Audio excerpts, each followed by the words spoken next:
Hello guys, welcome back to our channel let's try these. और आज हम लोग इसको सॉल्व करने वाले हैं try these of class 8 page number 86 from the maths of NCERT. So let's take a look at that. इस try these के हमारे फर्स्ट क्वेश्चन में कहा गया list the number of outcomes of getting a green sector and not getting a green sector on this wheel. तो हमारे पास ये एक व्हील है जिसमें एक हमारे पास एरो बन रखा है, और बेसिकली इसमें क्या मतलब है कि अगर रियल लाइफ में कोई बंदा इस व्हील को घुमाएगा, एरो को घुमाएगा, तो फिर वो एरो कहाँ जा करके रुकेगा। हमारे पास कितने आउटकम्स हैं कि वो ग्रीन सेक्टर वाले एरिया में रुकेगा या फिर वो नॉट ग्रीन सेक्टर वाले एरिया में जाके रुकेगा।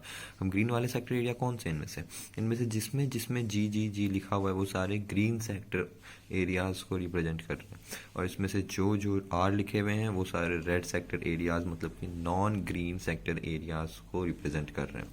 तो हमारे इसमें टोटल नंबर ऑफ आउटकम्स कितने हैं ग्रीन सेक्टर में, तो हम लोग ग्रीन सेक्टर काउंट कर लेते हैं। इसमें है total 1 2 3 4 5, total 5 number of outcomes हैं गेटिंग अ ग्रीन सेक्टर और not getting a green sector on this wheel. The number of outcomes are 1 2 3 3। तो 3 number of outcome is the number of outcome है जो कि नॉट ग्रीन सेक्टर को represent करेगा, और इसमें नंबर ऑफ आउटकम्स जो कि ग्रीन सेक्टर आने के हैं वो है 5। फर्स्ट हमारा सॉल्व हो चुका है। सेकंड क्वेश्चन की तरफ बढ़ते हैं। Find the probability of getting a green sector.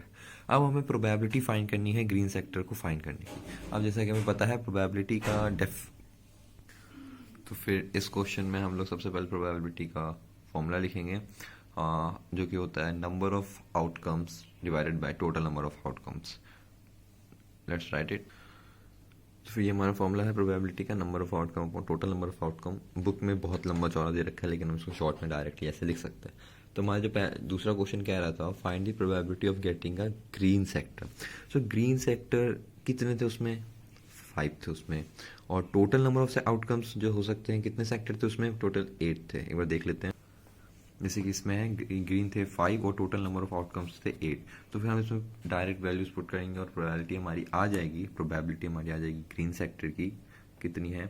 तो लिखते हैं फिर आंसर डायरेक्ट।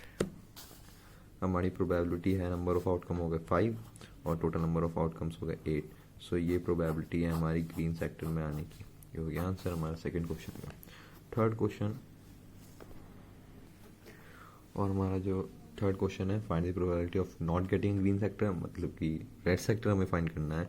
तो हम सेम यहाँ पे प्रोबेबिलिटी का फॉर्मूला लिख देंगे, और जो प्रोबेबिलिटी का फॉर्मूला यहाँ पे लिख देंगे तो हमारा डायरेक्ट आएगा नंबर ऑफ आउटकम कितने नॉन ग्रीन सेक्टर्स के, 3। तो फिर 3 है और टोटल नंबर ऑफ आउटकम्स कितने हैं, 8।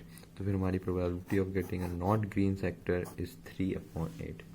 आई होप कि आपको आंसर्स मिल गया होगा, आपको समझ में आ गया होगा। कोई भी डाउट हो कमेंट में कर दीजिएगा, कोई दिक्कत नहीं। और नेक्स्ट वीडियो किससे बनाए वो भी कमेंट में कर दीजिएगा। एक सब्सक्राइब दे दीजिएगा, एक लाइक दे दीजिएगा अगर आपको उसका आंसर मिल गया होगा, समझ में आ गया होगा, कुछ भी हेल्प किया होगा दोस्तों शेयर कर दीजिएगा वगैरह वगैरह, एवरीथिंग ऑल।